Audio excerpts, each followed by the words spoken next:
It begins in London, 1968. Mick Jagger is handed a book by Marianne Faithfull, his partner at the time. The novel is The Master and Margarita by Mikhail Bulgakov. It had only recently appeared in English, and Jagger, curious and thoughtful, began to read. What he found inside was strange, satirical, and brilliant.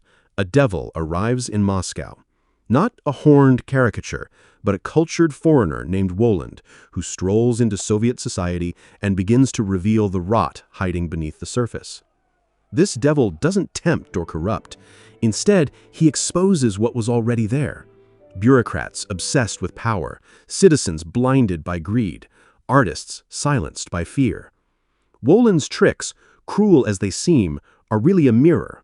In one famous scene, he dazzles a theater crowd with wealth and luxury. The people claw at one another, desperate to claim their share. But the magic vanishes, leaving them half-dressed and humiliated. The greed was theirs all along. Woland only pulled back the curtain. Bulgakov, writing in Stalin's Russia, knew he couldn't attack his society directly, so he wrapped his critique in satire and fantasy. Yet his philosophy is clear. He has Woland ask a disciple, "What would your good do if evil did not exist? What would the earth look like if shadows disappeared from it? Good and evil are inseparable. One cannot be understood without the other."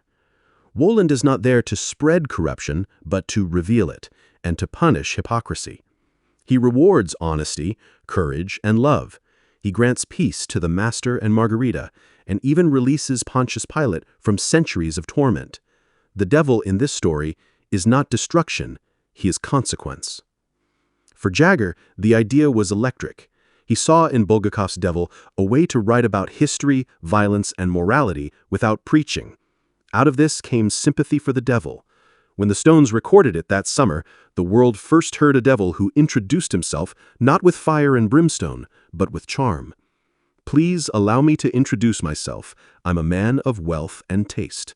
The echo of Woland's polite arrival in Moscow is unmistakable.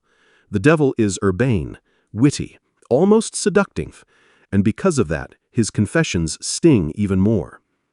The lyrics take us on a journey through history's darkest chapters: the crucifixion of Christ, the Russian Revolution, the execution of the Romanovs, the wars of the 20th century, the assassinations of the Kennedy brothers. The devil claims to have been there, but he never swings the sword. Humanity does. The most haunting line comes late. "Who killed the Kennedys? After all, it was you and me." The finger points outward, then turns back on us. This is where the philosophical accord between Bulgakov and Jagger becomes clear. Both works insist that evil is not an alien force imposed on humanity. It lives within us, in our greed, in our cowardice, and our hunger for power.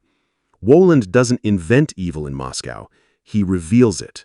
Jagger's devil doesn't kill Christ or the Kennedys, he watches while humans do the work themselves. The bridge between the two is the story of Pilate. In Bulgakov's novel, Pontius Pilate knows Yeshua is innocent, yet he condemns him, too afraid of Caesar's wrath to act on truth. His hands may be washed, but his conscience never is.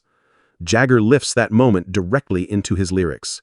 "Made damn sure that Pilate washed his hands and sealed his fate." Once again, the devil isn't creating evil, he's simply there to ensure that human weakness takes its course. Even the form of both works mirrors this philosophy. Bulgakov uses fantasy and satire to bypass Soviet censorship, to smuggle truth into a society where truth was forbidden. Jagger uses somber rhythm and hypnotic groove to deliver accusations wrapped in danceable music. The charm disarms the audience, the truth slips in after. It is the same trick Woland plays: first the politeness, then the revelation. Reactions to both works prove how unsettling this message was. Bulgakov's novel was suppressed for decades, hidden away until long after his death. When it finally spread, it became a cult classic. Jagger's song provoked panic, with critics and preachers accusing the Stones of Satanism. The irony, of course, is that both works say the opposite. They don't worship the devil. They use him as a mask to make humanity confront itself. The devil is never the real villain. We are. By the end of Bulgakov's novel, Woland grants peace to those who were true and honest. By the end of Jagger's song, the devil asks only for courtesy, for recognition, not pity, but understanding. A shared acknowledgement that what he represents, our capacity for cruelty, greed, and cowardice, belongs to us. Taken together, the novel and the song create a dialogue across time and culture. Bulgakov's Devil taught Jagger a method. Make evil sophisticated, make it cultured, then hold up a mirror so sharp it cannot be ignored. Jagger condensed that into 6 minutes of rhythm, accusation, and revelation.